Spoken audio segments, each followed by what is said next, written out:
नमस्कार दोस्तों। 28 अप्रैल सन 1988 दोपहर के करीब 1 बजे हवाई में अलोहा एयरलाइन फ्लाइट 243 अपनी उड़ान भरने के लिए तैयार हो रही है।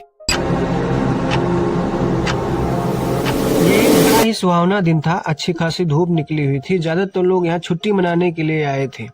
हवाई को आप नहीं जानते तो ये एक आइलैंड समूह है। पैसिफिक ओशन के बीच ये अमेरिका है। बड़ा ही सुंदर आइलैंड है और इनकी राजधानी होनोलुलु।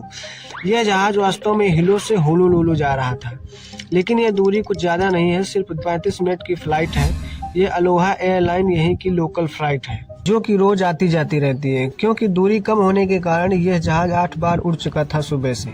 सब कुछ जैसा चलना चाहिए था वैसा चल रहा था।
है एक बड़ा सा धमाका होता है।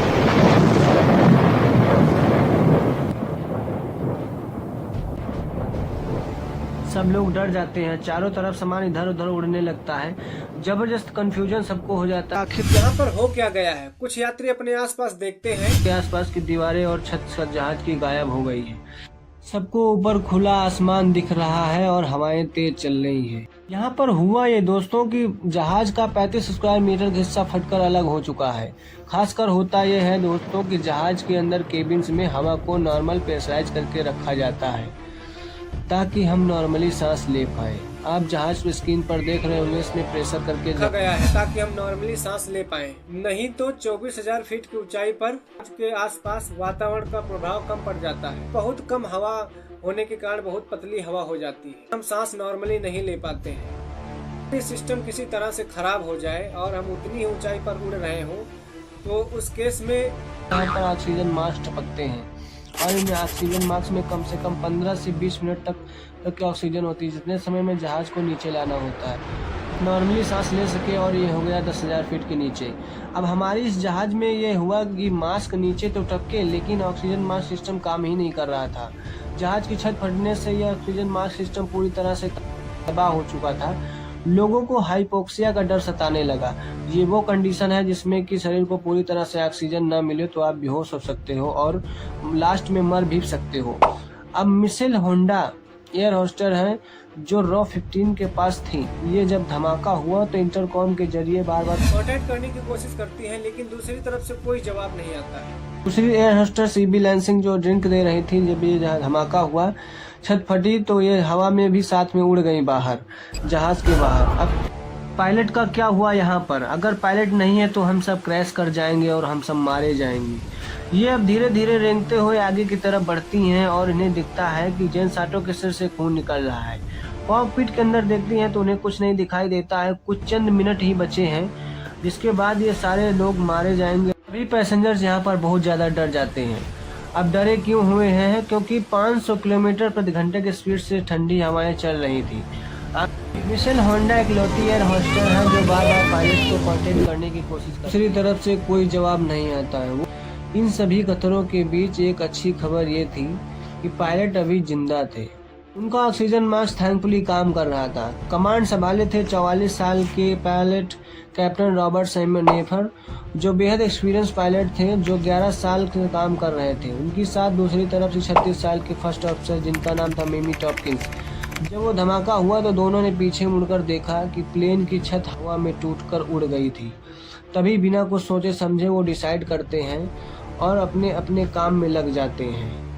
फिर तुरंत इमरजेंसी लैंडिंग की तैयारी करते हैं और प्रयास करते हैं, लेकिन वक्त का खेल देखो। सिर्फ प्लेन को नीचे लाना नहीं था, बल्कि उनके सामने एक सबसे बड़ी समस्या और आ जाती है। तो पता चलता है कि इस हादसे की वजह से प्लेन के आगे का हिस्सा नोज वाला, जिसमें पायलट दोनों बैठे हुए हैं, वो थोड़ा सा नीचे हो गया है, करीब 1 मीटर नीचे हो जाता है। कॉकपिट एक ऐसा भाग है जहाज का जिससे केबिन और कॉकपिट एक साथ जुड़े होते हैं। अगर ज्यादा देर तक ऐसे ही उड़ते रहे, झुकते झुकते दोनों हिस्से टूट जाएंगे और हम सब मारे जाएंगे।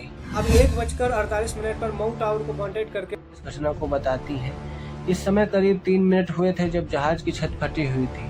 तब प्लेन 14,000 फीट की ऊंचाई पर आ गया था। इतनी ऊंचाई पर अब सांस लेना मुश्किल नहीं हो रहा था, क्योंकि यहाँ 3 मिनट में ही ये सब हो गया था।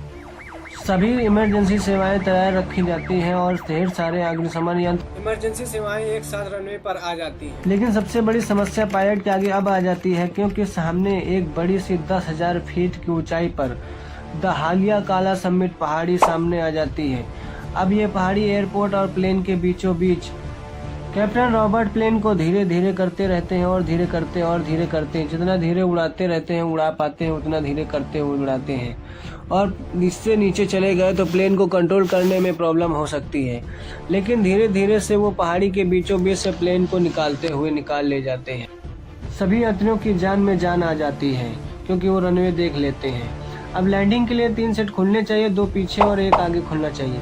पीछे वाले तो सक्सेसफुली ओपन हो गया, लेकिन जो नोज वाला गियर था आगे वाला, वो खुलकर नीचे नहीं आ पा रहा था। जैसे ही प्लेन को नीचे उतारने के लिए मिमी टॉपकिन लैंडिंग गियर को नीचे करती हैं, इमरजेंसी लैंडिंग कराई जाती है इमरजेंसी केस में। लेकिन इस जहाज की घटना में बीच का हिस्सा इतना कमजोर था, पायलट डर रहे थे कि नष्ट भी हो सकता है। तभी पायलट निर्णय लेते हैं और जहाज को इसी तरह से उतारा जाएगा प्लान बनाते हैं। जैसे जैसे जहाज नीचे आ रहा था, वैसे वैसे प्लेन कंपन किया जा रहा था और उतरने के लिए पायलट ने रियलाइज किया कि लेफ्ट वाला इंजन स्टार्ट नहीं हो रहा है। मैनुअली स्टार्ट किया जाता है, लेकिन प्रयास असफल रहता है। इस वक्त हर तरह की इमरजेंसी सेवाएं बिल्कुल तैयार रहती हैं। रनवे पर खड़ा एक आदमी प्लेन को देखता है कि मेन गियर सक्सेसफुली खुल गए हैं और नोज वाला आगे का पहिया भी सक्सेसफुली ओपन हो गया है, यानी कि अब इमरजेंसी लैंडिंग की जरूरत नहीं पड़ेगी। तभी तुरंत उस प्लेन के पायलटों को बताया जाता है, आप सेफली लैंडिंग कर सकते हो आराम से।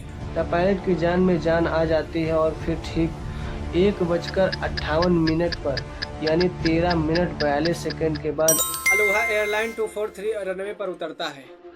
वह कैप्टन ब्रेक्स के इस्तेमाल के अलावा इंजन नंबर 2 का थ्रस्ट रिवर्सर भी इस्तेमाल करते हैं।